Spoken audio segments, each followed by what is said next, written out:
Gracias, presidente. Si me permite también desde el escaño y con brevedad, nos presenta una iniciativa al Grupo Izquierda Unida que persigue, como has puesto, tanto un balance de lo que ha sido la PAC, la aplicación de la nueva PAC hasta el periodo 2020, en este caso 2015-2016,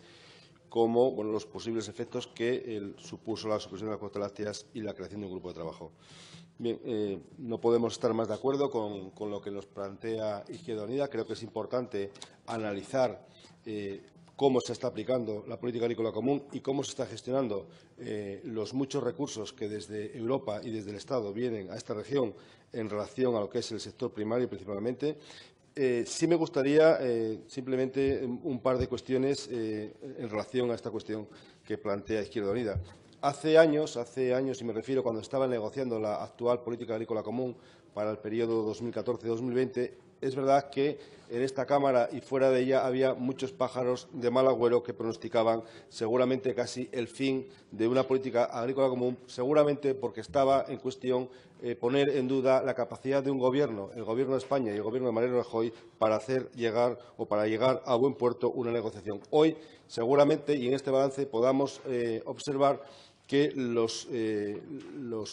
pájaros de mal agüero no tenían razón y los que estábamos a favor de una política agrícola común que estaba negociando un Gobierno del Partido Popular en Europa y que iba a suponer que iba Asturias a tener en un periodo 2014-2020 casi 1.000 millones de euros o 1.000 millones de euros, se va seguramente a comprobar en este balance que se puede hacer. En cuanto a las cuotas lácteas, no cabe duda de que ha tenido una repercusión en lo que es el sector lácteo asturiano, pero hay que recordar dos cuestiones. Primera, que la supresión de las cuotas lácteas fue consecuencia de un acuerdo de un Gobierno socialista al frente del cual estaba el señor Zapatero y al frente del cual de un ministerio estaba la señora Espinosa. Y, en segundo lugar, que este Grupo Parlamentario Popular en esta Junta General ha presentado iniciativas de apoyo a un sector lácteo como consecuencia del fin de las cuotas lácteas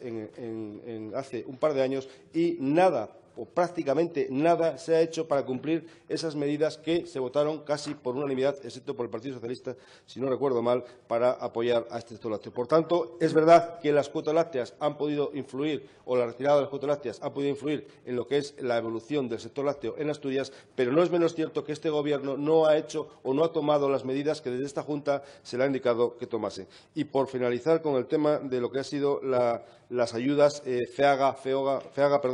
en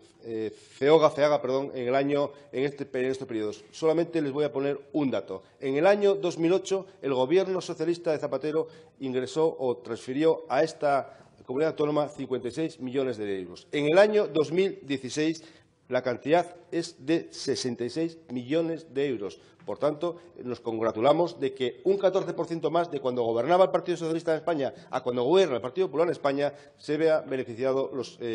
los ganaderos, las ganaderas y los agricultores en Asturias. Y en cuanto al segundo punto de esta moción, un grupo de trabajo, estamos de acuerdo en trabajar por el sector agrario, por el sector ganadero. Lo que creemos que quien no está de acuerdo o quien no se lo cree es la propia consejería y este Gobierno, porque, como han dicho anteriores portavoces que me han precedido, decide de una forma unilateral y sin consultar, desde luego, a ningún grupo parlamentario de esta Cámara. Muchas gracias.